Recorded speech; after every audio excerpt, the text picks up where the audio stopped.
Here. All right, let's talk about the universal law of health. A very, very powerful universal law, a gift from the infinite creator of the all, and not well used by mankind at large. The law of help says when help is asked for, it must be given. Must be given. If you ask for help, you're going to get help, and you have to ask for it, to get the help.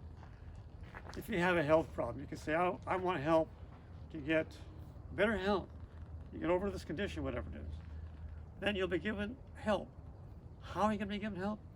Your spirit guides will impulse you to a book, to a person's advertisement, to some feeling, that's going to help you get better health.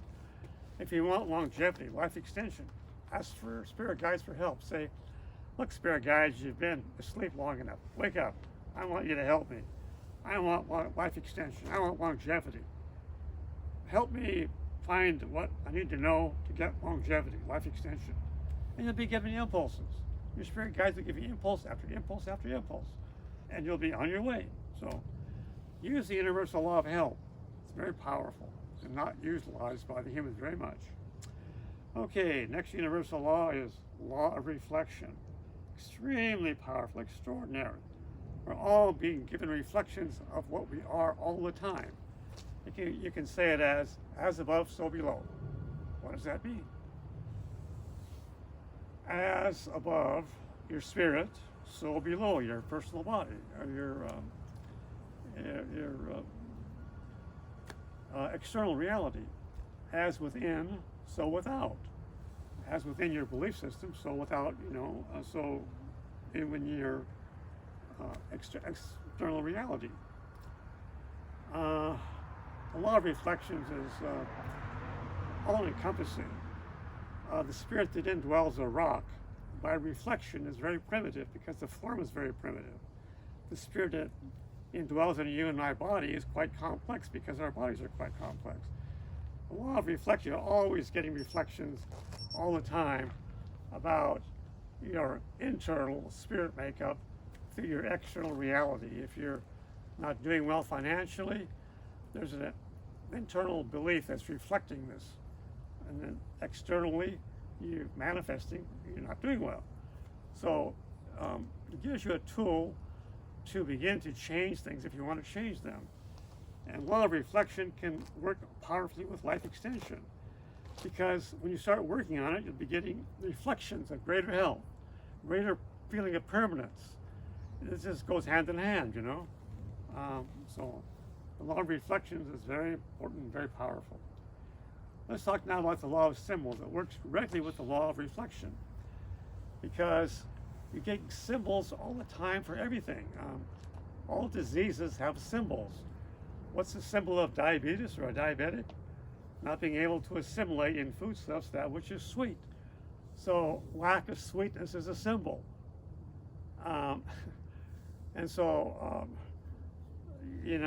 symbols go on and on and on. What's the symbol of a heart condition? Lack of love in the life experience. Driving yourself too much, using addictive substances. When you begin to work with symbols in life extension and health, you'll be getting symbols all around you of things, ideas, beliefs, your own body, and your lifestyle for life extension. You might want to go out and get a statue of the 7 immortals of China. That's a symbol that you can use for longevity. Or one of the Chinese symbols of long noodle soup that actually was associated with long life, believe it or not, the long noodle soup.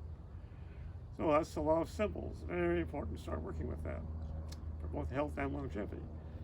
Okay, let's talk about the universal law of progress or progression. People usually think that means the only constant in the universe is change, and that's a good way to look at it. The only constant in the universe is change. I like another explanation a little bit better, which says that a thing once started tends to continue. It's sort of the law of momentum. Once you start to do something, and you like it, you pick up more and more and more and more and more. You get greater and greater and greater momentum to increase and increase this idea. And so on the idea of health and longevity and life extension, when you begin to work into it, you find you progressively get into more and more ideas, beliefs, processes that can extend your lifespan. The law of progress or progression is very, very important too. Now let's talk about the law of cycles. It says there's a cycle to everything in the universe. A cycle to breathing. There's a cycle to cell division. There's a cycle to the daily cycle, day and night. There's also a cycle of your longevity and your health. You can intend to change your current cycle into a cycle of greater longevity, into a cycle of life extension, into a cycle of greater health. And that's something powerful and important for life extenders to begin to do. Think about. All right, the last of the 12 universal laws is the law of permanence, which really is kind of hard to define in third dimensional terms. It really means greater integration of spirit. It means, well, like what it says, greater permanence. The higher animals and the humans all have crossed what's called the threshold of permanence. That means that their soul is integrated enough that it will continue as an entity, distinct individual entity, after the host has died. This is not true for plants. The spirit in a plant goes back to the ethers, but at the level it attained in the plant form. But it does not stay in a continuous body form like the higher animals and the humans. And when you begin to use the law of permanence, the I am comes into play. People say, I am a life extender. I am into longevity. This I am means I am into greater permanence. Greater permanence. What's important to begin to use that also, that universal law also, to manifest more permanence in your bodily form as a life extender. So this is the 12 universal laws, and I recommend getting other materials on it. The books channeled by Maurice Cook are very good about some of these universal laws, as are some others that are now out in the marketplace. There needs to be more on it, really, but that's what we're going to say about the universal laws and health and life extension.